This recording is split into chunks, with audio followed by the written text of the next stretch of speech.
Cam was always first. 918, what up?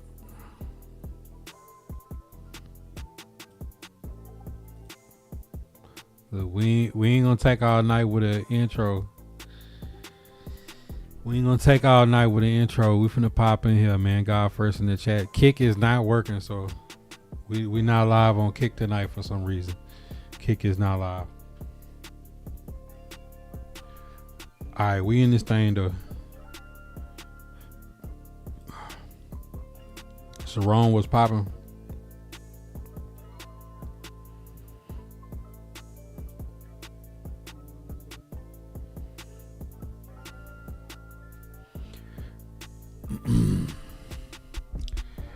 All right, tonight we finna get into it.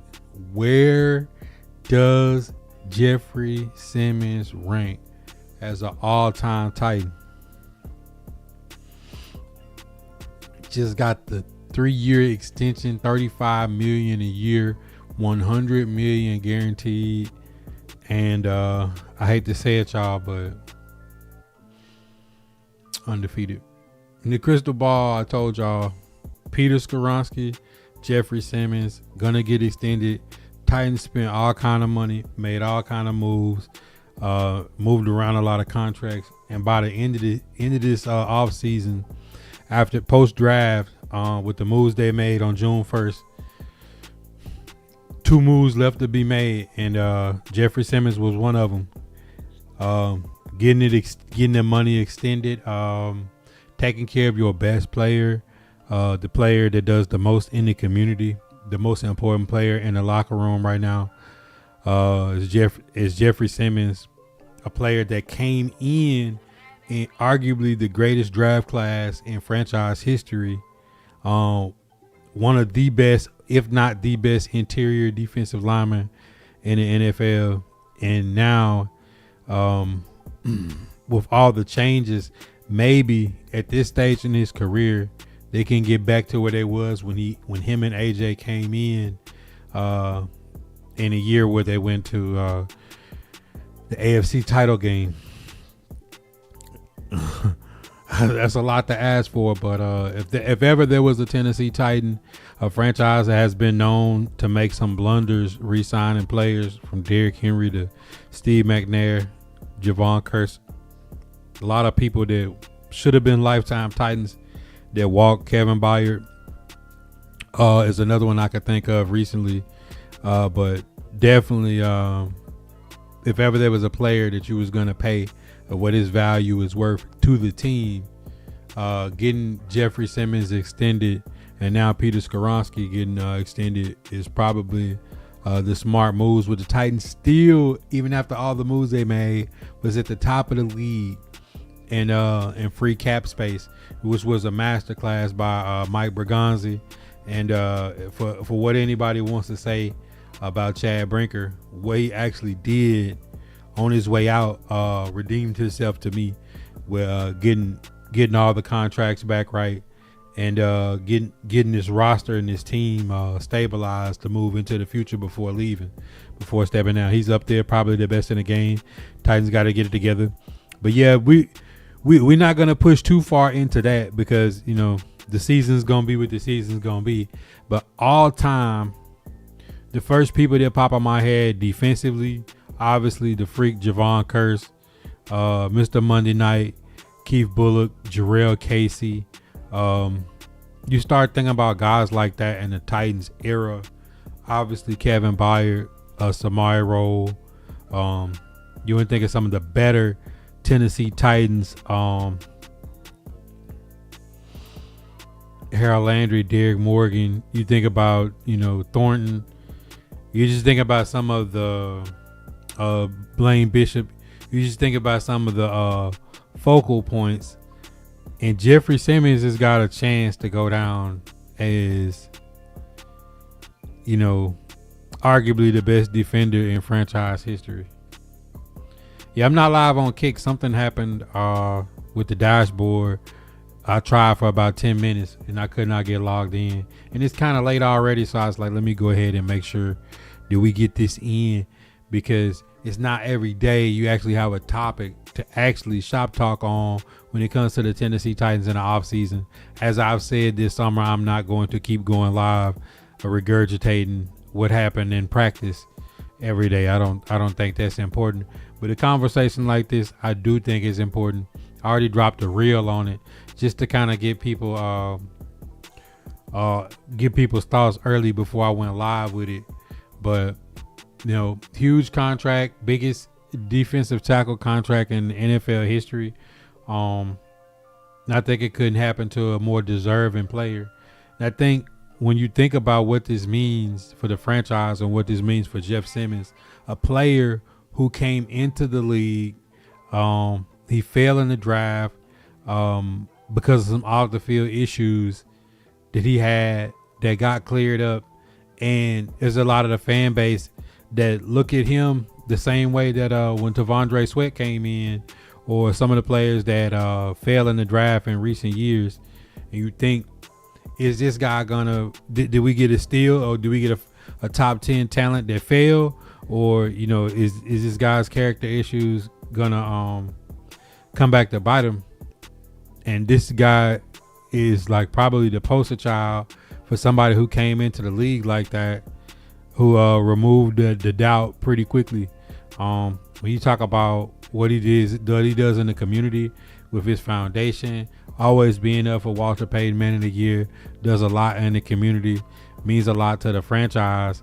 And over the last 5 years, you think about in this decline that the Tennessee Titans have had since being the number 1 seed and losing to the Bengals in that home game.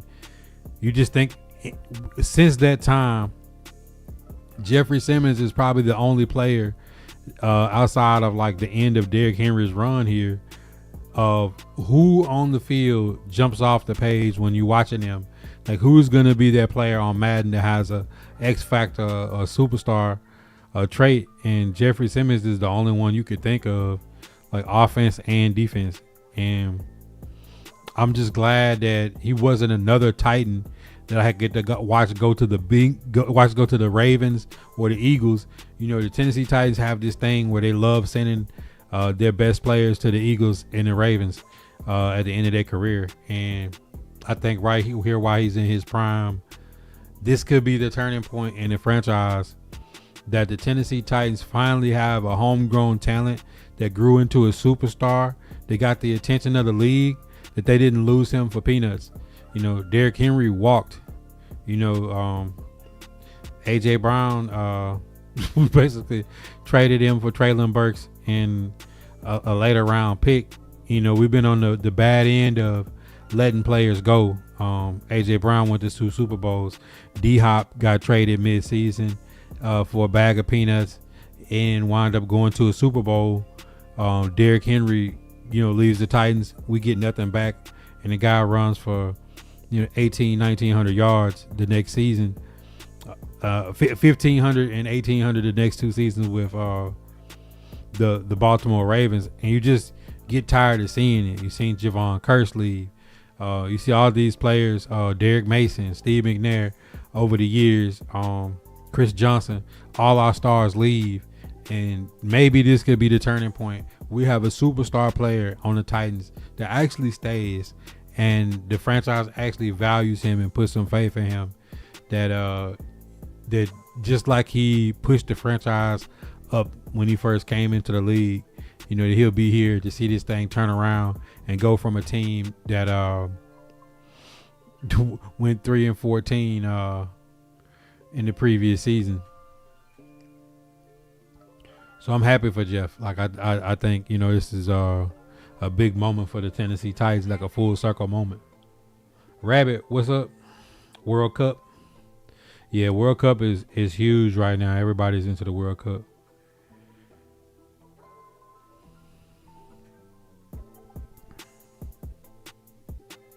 She say Big Jeff is number 1.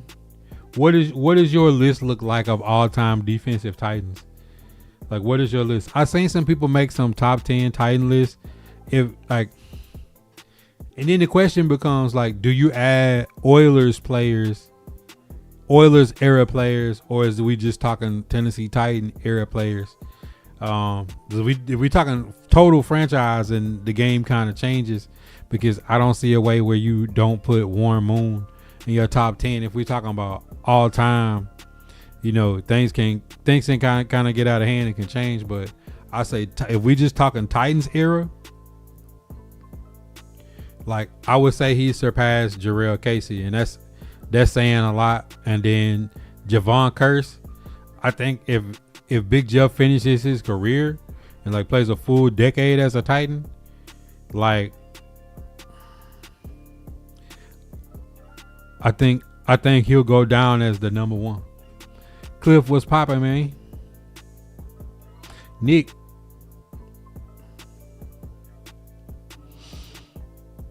Usually is Rabbit. Stat. Giannis to the Miami Heat. Giannis should have went to the Warriors a few years ago when he stayed loyal after winning that championship. He should have been gone. Because they had brought in Dame Dollar, and then nothing ever happened with that. I think that when they got rid of Giroux. I'm talking modern day because I grew up in the Titans era. I never seen the Oilers play. Yeah, I think we're getting to that point. I think that's another part of the conversation to have. Like, with the new stadium, with the rebranding, with Cam Ward on offense, Jeffrey Simmons on defense, Robert Saleh, Brian Daboll, the new coaching staff, Chad Brinker is gone. That was the last of that era. Rand Carthon, John Robinson, Vrabel. Like we've moved on from that, right? Are we now in the era with the new uniforms to where we're saying we're broken off from the Oilers era to just say like everything that we've seen in Nashville since the Titans have left Houston, is that what we're now saying is the Titans? Like we love the alumni and we appreciate what the Oilers meant, because I was a fan of the Oilers before they moved to Nashville. I'm a little bit older, but I think we're getting to the point now where we're just saying just Titans era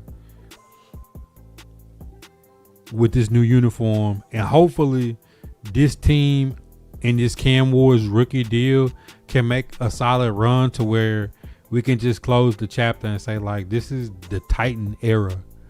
Like I think that will be an important step as far as getting national notoriety for this team, getting the Titans back into the spotlight, getting some primetime games, making the playoffs, winning the division. I think like that's some things they'll have to do again to where we can get back to just saying like this is the new Titans era. Seahawks ain't going back to back. Seahawks will be good. They ain't going back to back. Definitely should have went. The Warriors would have been 5 straight.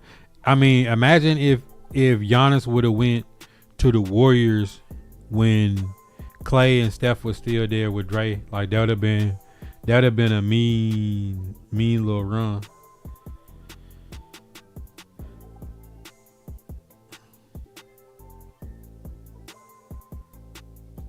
Yeah, it is kind of late. Abraham, what up? But that's gonna be an interesting thing to see. The new Titans. I feel like that's what this stadium, that's what this uniform, that's what this new coaching staff and this new roster represent. A chance for the Tennessee Titans to be the Tennessee Titans. Yes, we were the Oilers. Yes, we had the McNair era. Yes, we had the Eddie George. Yes, we had CJ2K. Yes, we had Vince Young. Yes, we had Kerry Collins. Yes, we had the Mariota experience. Yes, we had the Henry run and Tannehill, AJ Brown. But like, can we say like the new Titan era where like I think a lot of teams had to go through that before they got the prominence? Like the Seahawks got rid of the Russell Wilson era and the Pete Carroll era, and now they had their resurgence. Like I think sometimes you got to break away from what everybody was comfortable with and give something new to have a real resurgence.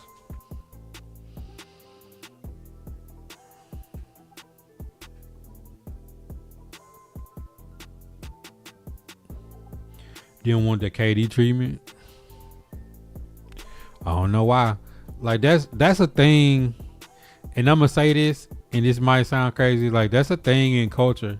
I'm not gonna just say specifically black culture, but I'm gonna say that's a thing in culture where people like, I don't want it easy, I want it tough, and then like 99% of people are like, I never have any help. Nobody ever helps me. It's like, bro, if you got a chance to go on a team that's already good and save your wear and tear on your body and not have to play 45 minutes a night to barely make the playoffs and get flooded in the first round, go make it easy on yourself. Like nobody's giving you an extra cookie for making it hard on yourself, going up the rough side of the mountain.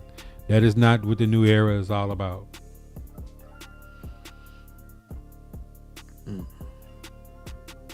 Definitely got to set the culture and got to expect to win. Like you can't come into you can't come into the situation saying like, oh,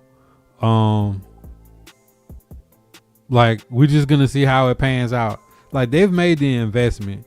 That's why I don't know if y'all seen my pod. Y'all have to go check that episode out of Shop Talk, where I said the Tennessee Titan fan base has to start to have higher expectations. Like you can't spend the most money in off season. You can't get a number one pick at quarterback. You can't go trade up twice in a draft and get 3 top 50 players in the draft and sign as many players as we sign, and then still talk about like, yeah, man, Cam Ward maybe can throw for 3,300 yards. Maybe we have 1,000-yard rusher. Maybe the defense can't. Nah, you spend all like this was a pretty good pod. If y'all didn't check it out, it's this one right here a month ago said Titan fans need to have higher expectations. That's the one. Like that episode is a really solid episode. But definitely you're right, Rabbit. You have to start having higher expectations, and not just the football team. People in life have to have higher expectations. Like you don't wake up in the morning, go to work, grind, exercise, pray, meditate, diet, do all that to say I'm still gonna be fat, still gonna be out of shape, I'm still gonna be hurting. You like, nah, you have to set a plan for yourself and have higher expectations and just say like, let's execute. And if we execute and things don't go our way, it won't be because we didn't believe in ourselves. Like there has to be some slight level of delusion, not completely delusional like most people are, you know what I'm saying, not fanatical, but just enough to say like, hey, look, we believe in ourselves, we got a new staff, we get a new stadium, we got new jerseys, we got new players, like we're going out there to compete. All 17 weeks they need to be strapping it up as if they have the intention on winning every game they take the field on. Now, are you gonna go 17-0? No, but reality is like you have to start going out there more with more confidence. Because I mean, you got confident players. You got Cam Ward. You got Jeffrey Simmons. Like the leaders on offense and defense are people who expect to win. You can't go out there with the expectation of let's keep it close in the fourth quarter. Like, nah, you gotta go out there saying we finna punch them in the mouth and see what happens. Educated Southern Poe Negro Pinky, man, appreciate that message on Father's Day, man. Happy Father's Day. Happy belated Father's Day to all the fathers out there. Hendrix, what's popping? Yeah, Nick, I mean, you have to have confidence, bro.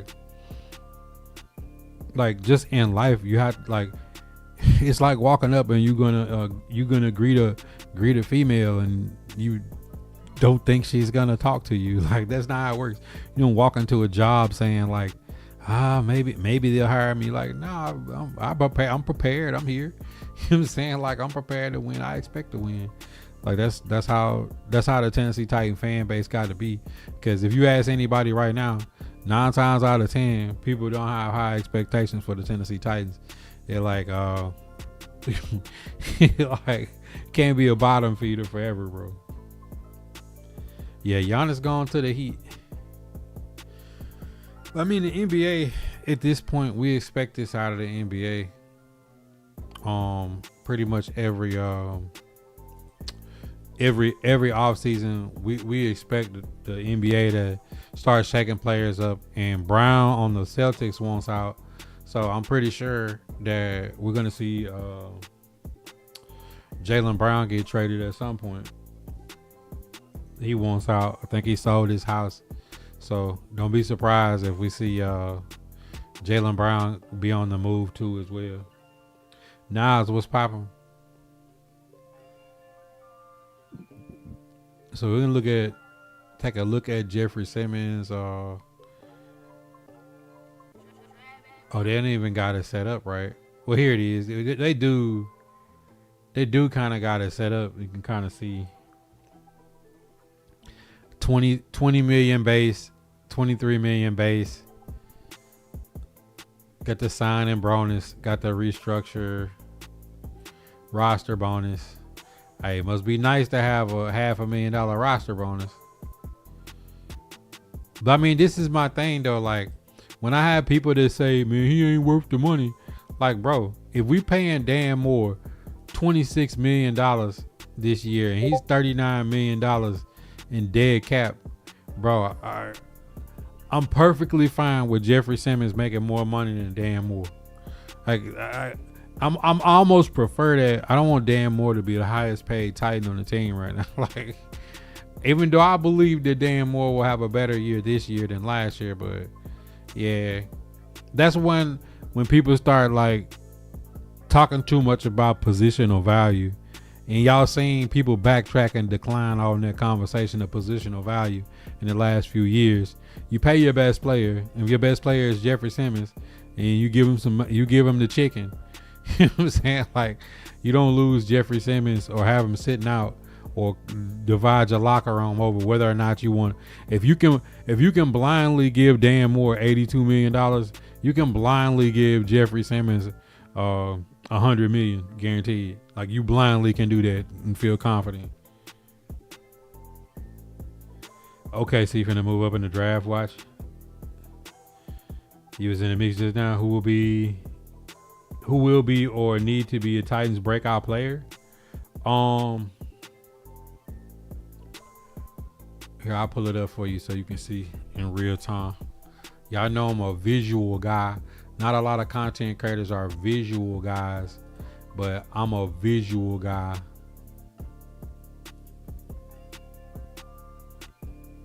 Y'all know I'm a visual guy, so let me pull up. Let me pull it up. On offense, the breakout player needs to be Carnell Tate. I think Cam Ward can get close to a 4,000 yard season. Mark my word, if Cam Ward don't break the Titans franchise record of Ryan Tannehill's 3,819 yards, it'll be a disappointment. I'm saying it now. Like, Ryan Tannehill did that through 16 games. Cam Ward with this roster should be able to do that through 17 games. I think like Wan'Dale Robinson was a 1,000-yard receiver last year. Calvin really didn't play that much because he broke his leg, but Calvin really had a 1,000-yard season, his last healthy season. And then I expect Carnell Tate to get 100+ targets. Like, I expect this wide receiver core to step up, and I expect the breakout player to be rookie Carnell Tate. I think Carnell Tate is a X factor. You know what you're getting in Wan'Dale and Reed, DK, Aomaner. You know what you're getting in Tony Pollard, Nick Singleton, Tajay. Like, pretty much everywhere else, you know what you're getting. You know what Gunnar Helm and Daniel Bellinger is. Like, you know what I'm saying? Like Jaron Kanek. Like, you kind of know what you're getting out of every room, but that Carnell Tate need to be close. He need to be pushing for AJ Brown's Titan rookie receiving record, which is like 1,500. That's on offense. That's a good question. That's on offense. On defense, I fully expect rookie Anthony Hill Jr. to push Cody Barton out the way and become the starting linebacker. That's not saying that he's going to be the breakout player. I expect him to take that role. Keldrick Falk, Femi, Jermaine Johnson, John Franklin Myers, Jeffrey Simmons up front. I'm gonna tell you, in that defensive front, like I expect to be some growing pains, but they got a good rotation with Falcon Femi. I think Jermaine Johnson will be the guy that breaks out on the D line. I think you'll get similar production to where Harold Landry was at. If he's healthy and he's playing back at that Pro Bowl level, I think Jermaine Johnson could be the breakout in the front. Flott, Harris, Taylor, Josh Williams. I'm interested to see who else. They got to add more depth in the secondary, but I really think that Monty's going to have a better year. And Kevin Winston, I think, could turn into a superstar. So these two guys that just happen to be right here, Jermaine Johnson and Kevin Winston, I think are the two young guys. Him coming off an injury and him coming off of injury, I think they could be some guys you could look on the defense and say, watch out. But don't be surprised if Anthony Hill Jr. don't take Cody Barton's starting spot and be like up around the defensive rookie of the year. Now I know saying that he should be up for defensive rookie of the year, like this is a person that probably, if he starts week 1, Anthony Hill Jr. could have 100 tackles for the Titans, and Cedric Gray's a tackling machine. So I expect Anthony Hill Jr. to take the starting role, but I think Jermaine Johnson could have a real bounce back year, and Winston in year 2 could start turning into a dog. So I think everything else you kind of know what you're getting. But as far as somebody that's gonna like be able to step up and make a real impact, I think you're thinking right here. Mo, what up? What'd you think about Xbox possibly going up for sale? To be honest, like PC is the master race. We've been knowing it's been coming. One of my homeboys is asking me about buying another console. I'm like, just get a PC, bro. At this point, if you want to have like the Xbox stuff and play your Xbox stuff through controller through the PC, just build a PC. There's a hard. I'd be hard pressed to spend $500 or $600 on another console. GameStop. Who's going to GameStop to buy a game or buy a console? Like you go to Target or Walmart, you're gonna be sitting back there for 30 minutes for somebody to come open the cage up. Like at this point, that stuff need to be pushed. They need to go take all the GameStops and consolidate them and put micro centers around all the metro areas that got GameStops, because like kids are either playing stuff on a tablet or a phone mobile, or you need a PC, right? Because like once they introduced cross-platform, this was natural progression.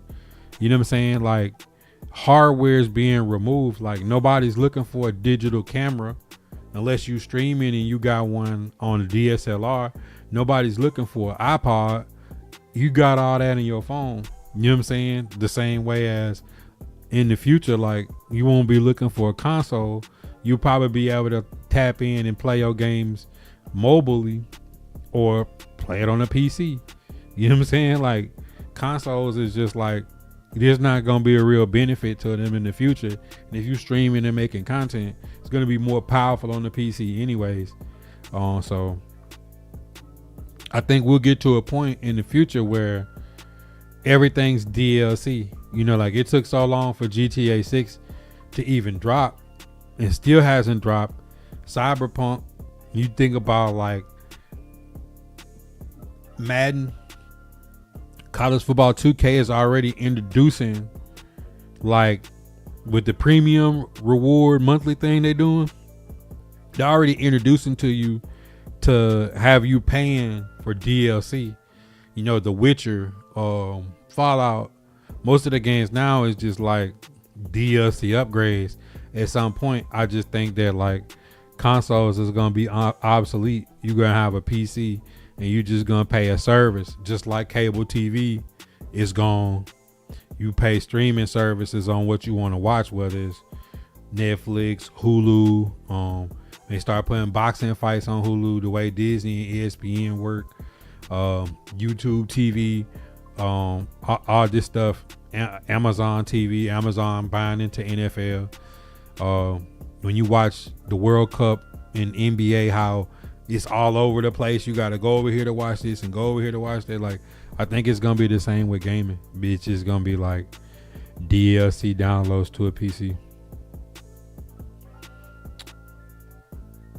Because if you think about it, when people always was like having a PlayStation Xbox argument, I always thought it was stupid because it's like, even if you get a PlayStation, you still need Windows PC. You still have, if you play controller on PC, you still gonna have a Microsoft controller plugged up to your stuff. So it's like Microsoft Xbox.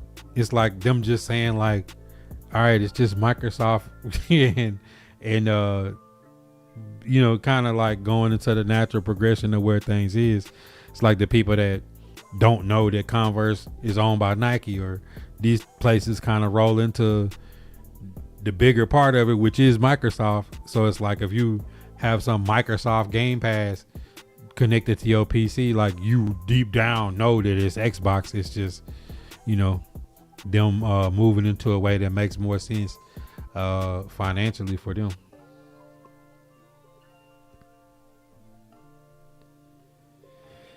If you got GTA 6, you're gonna need on the PC. Like, bro, if it took them, like, hold on, let me make sure I got the. Let me make sure I got this right. What year did GTA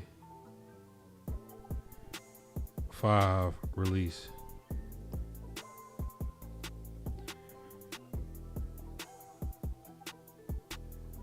GTA 5 released in 2013. We talking about going 15 years before they give you a new version. We still ain't got it yet. Okay. Roblox. All the kid. Like, Roblox is basically the kids' version of GTA. Roblox released on September 1st, 2006. So we're going 20 years deep on Roblox, right? Minecraft full release in 2011. So like the biggest games on earth, GTA, Roblox, and Minecraft, like these games have been out for so long that like, who cares about if it's gonna be exclusive or not? By the time those games actually give you a full version new, you're gonna have to have a PC to even play it.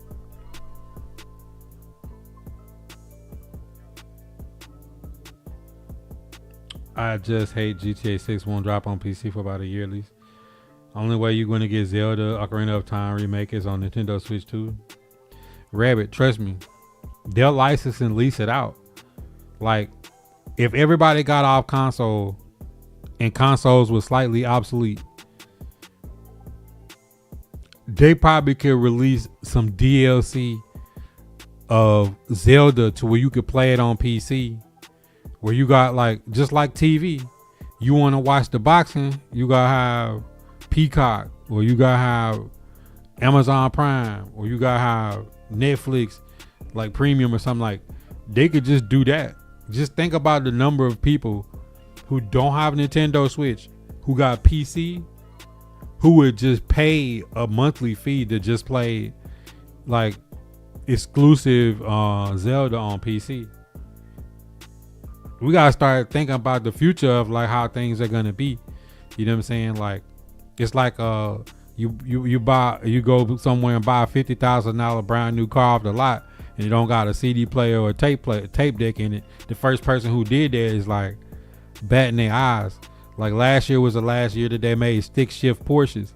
So it's like somebody's batting their eyes. A guy that's probably been driving Porsches for 50 years, buying new models, is like, I can't buy a stick shift Porsche anymore. You know what I'm saying? Like, at some point, like, the thing that used to be the barrier is no longer the barrier. You know, you got Steph Curry signing a deal with Lightning. You got what's my boy?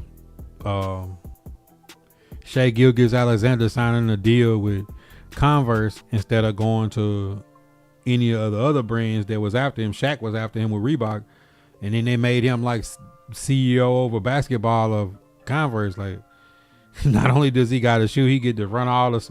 Like, you know what I'm saying? Like, we're getting past the way things used to be done. It's gonna be way more lucrative for them to have, like, what if they have like some kind of Nintendo pass when people come off of PlayStation and Xbox? Would they have like a Nintendo pass? People pay $10 a month to play exclusive Nintendo titles on PC. You know how much money they will make off that? That you could play on your Switch and you could log into your PC and play. You know what I'm saying? Like, they, like, just like you got HBO, if you were Stars, if you want to watch Power or something like that, it could be the same way. Like, all right, $10 a month if you want to play Zelda, or don't play it, you can't. You know what I'm saying? GTA 6 drops in November. They've been saying GTA 6 gonna drop for 3 or 4 years, bro. When I see it drop, I know it's dropped. Imagine the people that, do you remember when they said it was gonna drop and people was like revamping their whole streams and shutting down their cities and doing all this infrastructure, and 2-3 years later they still ain't got the game? They're not giving them out. Follow me what I'm saying. Like, think outside the box for 1 second. What if Nintendo has its own pass inside of Steam that you have to pay the Steam or Microsoft $10, and you gotta pay $10 to play Nintendo titles exclusively, some separate part inside of the infrastructure that you log in to play it? Trust me, they're gonna make way more money if you have a year where a new Zelda title drop and you pay $10 a month to play exclusive Nintendo titles on PC, and then they'll put some to keep people locked into it for a whole year. They do some shit like discount if you pay for a whole year up front or 6 months up front, and every month they're gonna release an old version remastered of Zelda that you can go back and play, that be open for a limited time. Like, bro, they could do so much different stuff in the future when they're not worried about. See, the problem is Nintendo didn't have a competitive console. Nintendo just has the Switch. Nintendo didn't have a PlayStation 5 or a next gen Xbox. Like, they was kind of popped out of the market since 64. You know, Nintendo, the GameCube, like, Nintendo kind of been out of the console war for so long that something like that would make perfect sense to Nintendo. All they got to do is focus on putting their new titles up. Then on top of that, they could sell like merch and exclusive DLC through Nintendo. That, I mean, the shit could get out of hand, the amount of money that Nintendo could make. Having like their own streaming service within the streaming service that's exclusive.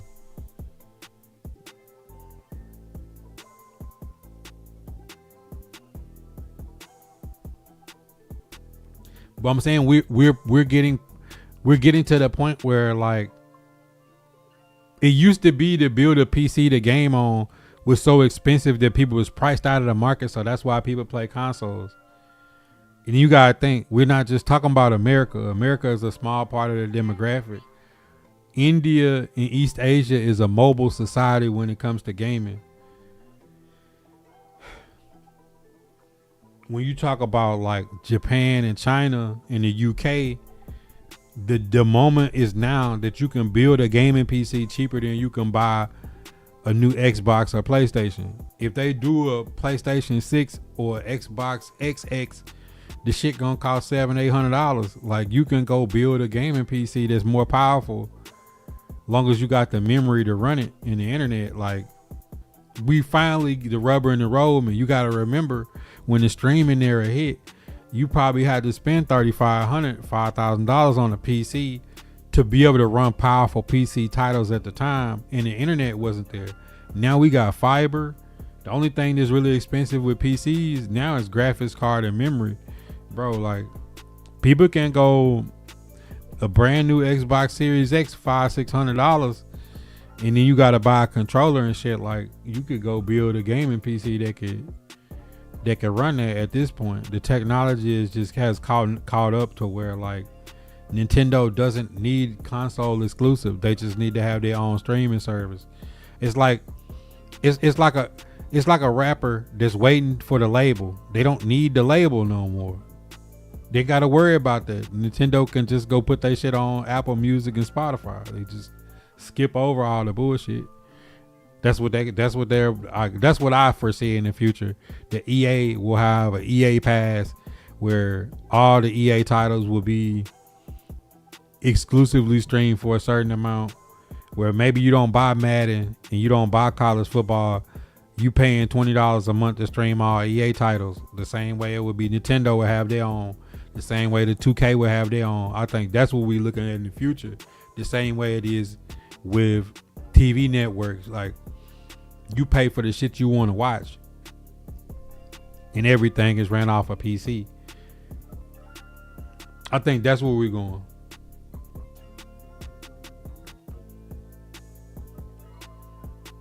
Gears of War E-Day coming out October 6th. I'm not a big Gears of War person. I played it on back in the day on 360, but Gears of War kind of been popped as a franchise. They're not giving their exclusive title. Like, I don't know what part of this you're missing that you're not understanding, that everybody with a PC and a Nintendo Switch could literally pay a service that Sony doesn't have exclusive rights to it and Microsoft doesn't have exclusive right to it. It's literally you logging into a Nintendo service on your PC and playing Nintendo titles. I don't know where you don't get where, like, that has nothing to do with console exclusivity. Like, they don't need the consoles anymore. If you want to play Nintendo titles, you will have to have a PC and log into their shit or have a Switch. Like, it's really right up their alley and really easier for them to do it this way. I think you getting confused and thinking about, like, the old way of doing it. You know what I'm saying? Like, just think of it that way. Like, it's making it a whole lot easier for Nintendo.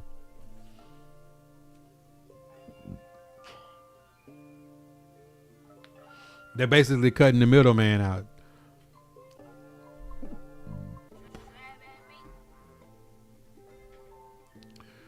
All right, so we didn't went down Giannis. We didn't went down Jeffrey Simmons. Y'all got anything else y'all want to wrap up?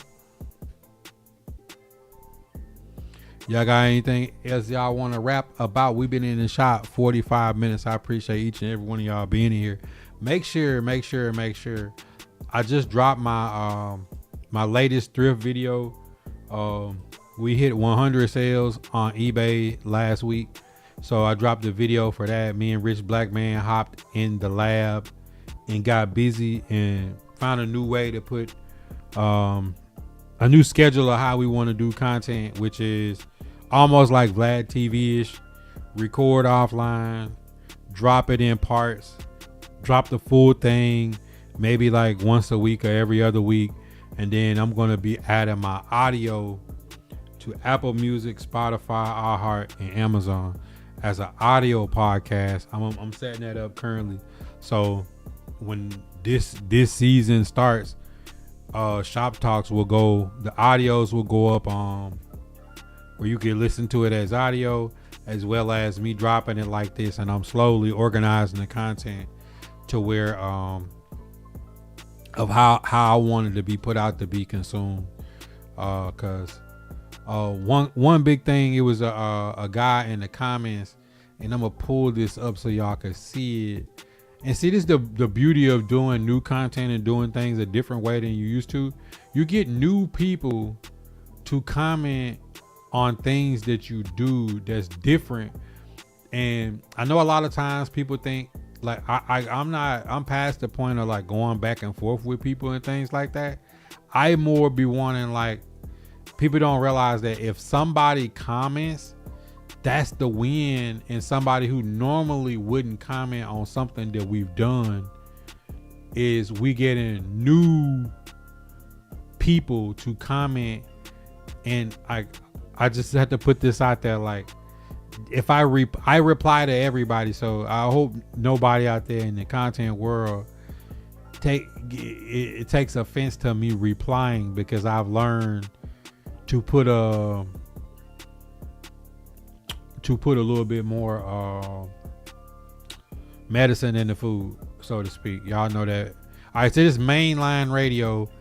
This is somebody I've never seen comment on our content before, but we welcome that. He says he had a typo. He said, "What do I need, or what do I need to do? I've been streaming for years. It's still just me."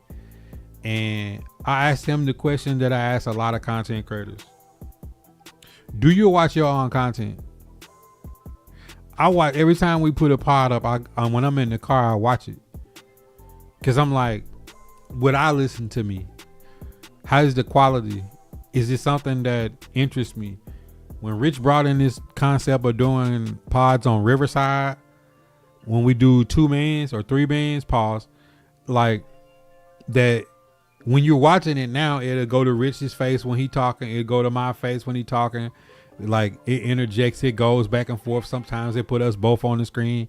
Like, I think that's a good visual. I think getting the audio part of the podcast onto the audio streaming podcast services does a different demographic. And I was just telling him, like, you got to watch your own content, because just like anything else you consume, what do businesses do? They send in spotters. Okay, where's the Nike in the store? Is it on the mannequin? Is it on the first 10 steps when you walk in?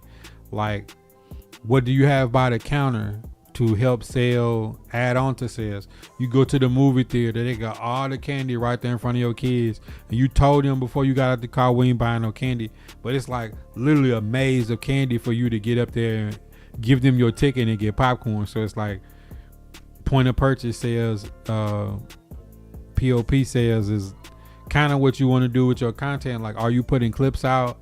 Do you have good thumbnails? Like do you have engaging topics? All these are the things that I gave him advice to try watching yourself, to see when you watch other people's content, like, what is it about the way their content is packaged for you to consume that makes it easy, or it makes you want to click it. So that's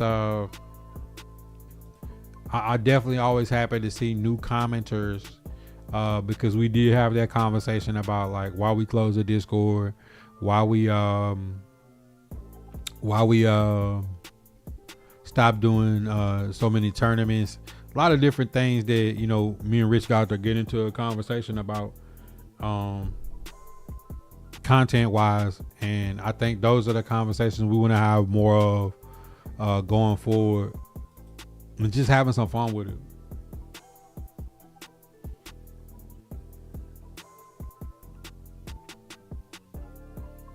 Audio's up on Apple. Yeah, definitely got to start getting it, because like if you're not in the world of listening to audio podcasts, you don't know like what big world you're missing.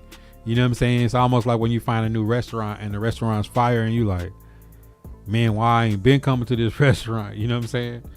Like, it's like the first time a person that shop at Walmart that complain all the time finally goes to Target. And they go to Target and they don't go to Walmart no more. You start shopping at Aldi and Trader Joe's, you just like, bro, why? You know what I'm saying? What have I been missing? This stuff is quality and it's cheap. Washington Wizards. Trae Young.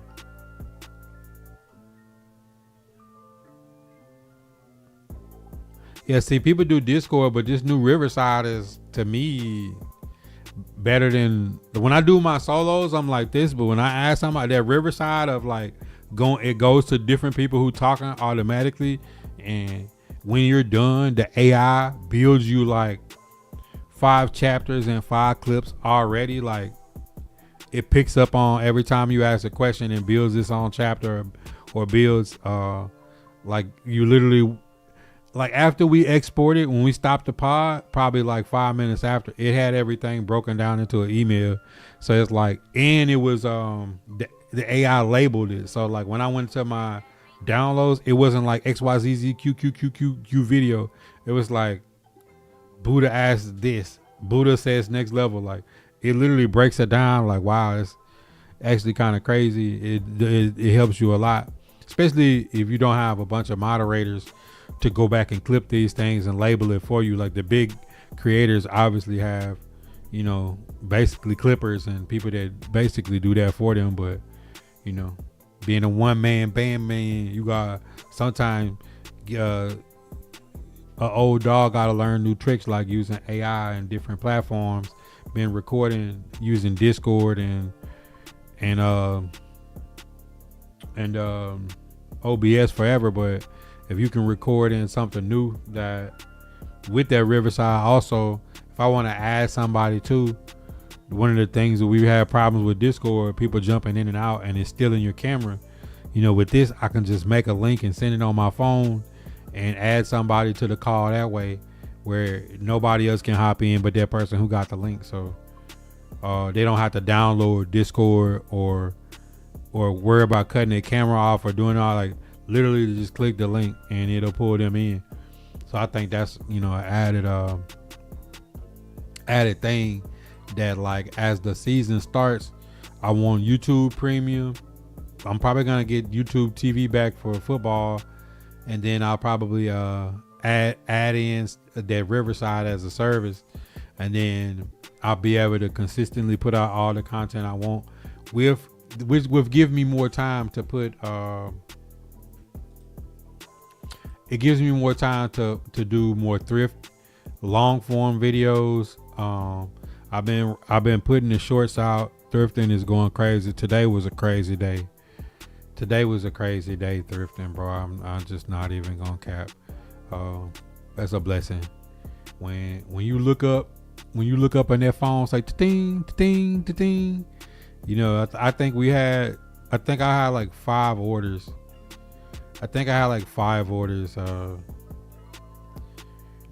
Today, like, which is crazy.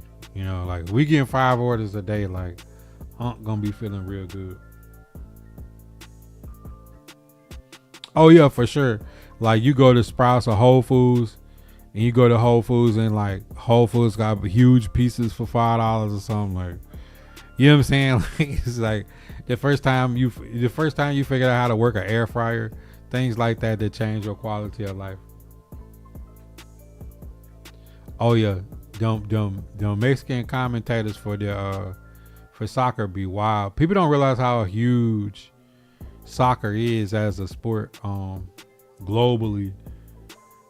Just like I told people about like Madden and football, like, bro, we're small fish when it comes to the global market of like a game like soccer that's broadcast in every country around the world, like the Olympics, that people that don't speak English can watch a soccer match. Somebody that's from Japan or Russia or Africa or South America, anywhere around the globe can watch and understand what's going on in a soccer match. They can't understand what they're just looking at in an NFL football game, but a soccer match around the world globally, they understand what's going on, and that's what makes our show Speed so huge. When you look at Speed, and I know Speed had the crazy Wild Boy YN stuff when he first dropped, but I'm truly proud of like the person that Speed has turned into, becoming like a global ambassador. Y'all remember when E Network used to go everywhere and do, like, he's basically like a cool young face that the kids attached to, that is humble enough to be able to deal with other cultures. And the way he's been able to be on this world tour is just like absolute. I don't even think people realize how big it is and how big a part that soccer played in his global expansion of his favorite sport is not basketball, baseball, football, it's soccer. And he's able to connect, sports and music help people connect globally. And that's helped him connect to every country around the world, because his favorite player is not LeBron James or Michael Jordan or Patrick Mahomes or Tom Brady. It's Ronaldo, so it's like that's a whole different level of opportunity he has to break through in a market that in the US people just don't push for. Hendrix, so many people don't know that though. Like, think about it. You can ask the average female about basketball, football, baseball. They probably know a little bit about, right? You can ask them about soccer, they'll probably be confused. You know what I'm saying? Like to know the rules of the game, you know, what each position is called, who's the best player in each team in each country. Like most probably don't know that. So it's like being able to tap into something like that is like, you know, finding an uninhabited place that got, you know, the land of milk and honey, and you find it for real.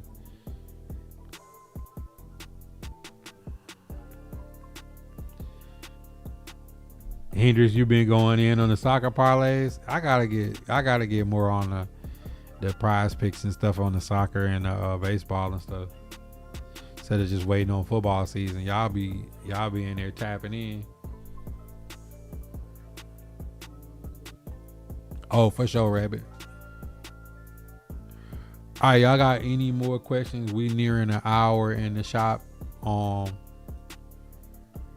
Make sure, just like please do me a favor, man. When y'all see them YouTube videos go up and them shorts go up, like, comment, prove me wrong that, you know, we stopped doing tournaments and cut the Discord, and me and Rich both got monetized in a shorter period of time because it forced people to have to tap in on that stuff. Like I would love for the conversations and the comments that we used to have on Discord, for those to start being on. But that's my goal for this football season, is all that what we used to do in the Discords and them tournaments, can we push that onto the YouTube content? And I know shout out to my guy the Duke, who had commented and said that we should know that it's hard to get people to follow platforms, but these are people who have been following for years, and if people are truly in support of what you're doing, then yes, they will. Because more people have YouTube and use it than people have Facebook and use it, so I can't be convinced otherwise on that. UFC. Yeah, Messi just broke the all-time World Cup goal within the last day, you know. So like Ronaldo is like got the star power, and Messi is just like the Tim Duncan of he's the Tim Duncan of soccer. Like he's the dude that just wins and get it done.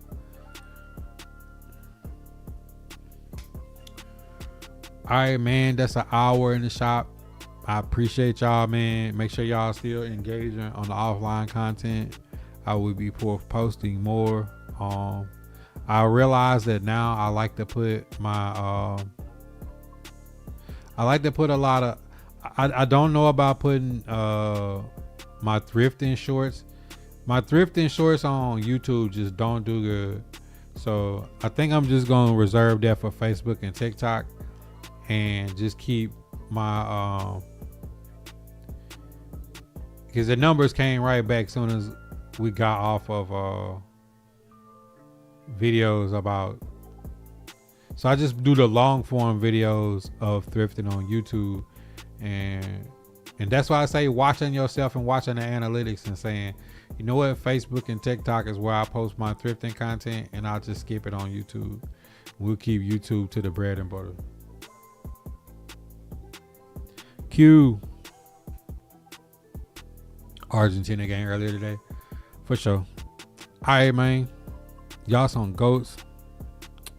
If Kick was up, I was going to watch some podcast late night on Kick, but I don't know what happened to Kick today. Kick would not load up, so we probably wasted a good 10-15 minutes trying to get that going on. Juan Carlos, what up? All right, appreciate y'all, man. God first in the chat. Y'all know what time it is. Hit that subscribe, like, comment, share. Tap into the daily uploads at 7 a.m. Central Standard Time. If you missed the live streams, you got picture in picture. And if I don't get to any questions during the live streams or the pods, drop them in the comments. I'll make it part of the weekly mailbag. If you're following on the blue, smash those reactions. I know you're OG. Hit that like, comment, share, tap into the daily content that is the shop. If you're new to the shop, you definitely should be tapped in on the green no ads, up to 50 emotes free for just being a follower. You do not have to be a supporter to unlock picture-in-picture, late night streams. Follow us on Kick. We also live on Twitch.